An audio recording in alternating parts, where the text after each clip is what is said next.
कुलवंत कौर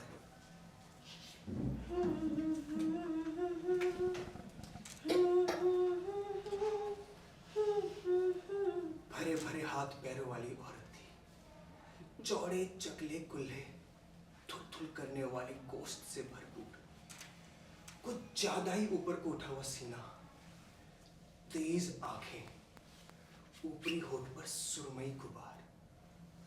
थोड़ी की बनावट से पता चलता था कि बड़े धड़ल्ले की औरत है। ईश्वर सिंह सिर नीचा किए एक कोने में चुपचाप खड़ा था। सर पर उसकर कसकर बांधी हुई पगड़ी ढीली हो रही थी। उसके आकार प्रकार और डील डॉल से पता चलता था कि कुलवंत कौर जैसी औरत के लिए सबसे उपयुक्त मर्द है। लेकिन आज उसके हाथ में जो किरपान थी उसमें थोड़ी थोड़ी कंपन थी।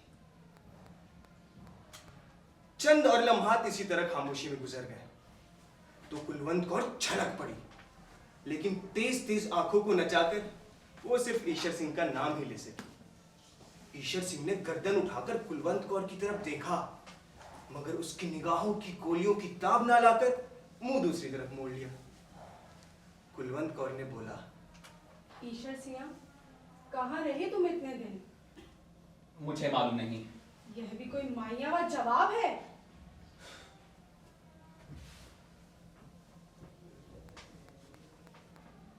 ईश्वर सिंह, ऐसा मालूम होता है तो कई दिनों का बीमार है। जानी, क्या हुआ तुम्हें? ईश्वर सिंह की हालत देखकर कुलवंत कौर के दिल में हमदर्दी की भावना पैदा हो गई। ऐसे में कहा, ईश्वर सिंह, वह कौन हरामजादी है जिसके पास तू इतने दिन रहकर आया है और जिसने तुझे निचोड़ डाला है? मैं पूछती हूँ, कौन है वो चड्डो, वह उल्फती? कौन है वो चोर पत्ता? कोई भी नहीं कुलवंत, कोई भी नहीं। ईश्वर सिंह, मैं आज झूठ सच जान कर रहूंगी। खा वाहे गुरु जी की कसम, क्या इसकी तह में कोई औरत नहीं? कसम खाने से पहले सोच ले, मैं भी सरदार निहाल सिंह की बेटी हूँ। तक्का बोटी कर दूंगी अगर तूने झूठ बोला। खा वाहे गुरु जी की कसम, क्या इसकी तह में कोई औरत नहीं? हाँ। कुलवंत कौर बिल्कुल दीवानी हो गई। लपक कर कोने में से किरपान उठाई, मयान के केले की छिलके की तरफ फेंका और ईश्वर सिंह पे वार कर दिया। आन की आन में लहू के फुवारे छूट पड़े। कुलवंत कौर को इससे भी तसल्ली ना हुई तो वैशी बिल्लियों की तरह उसके केश नोचने लगी।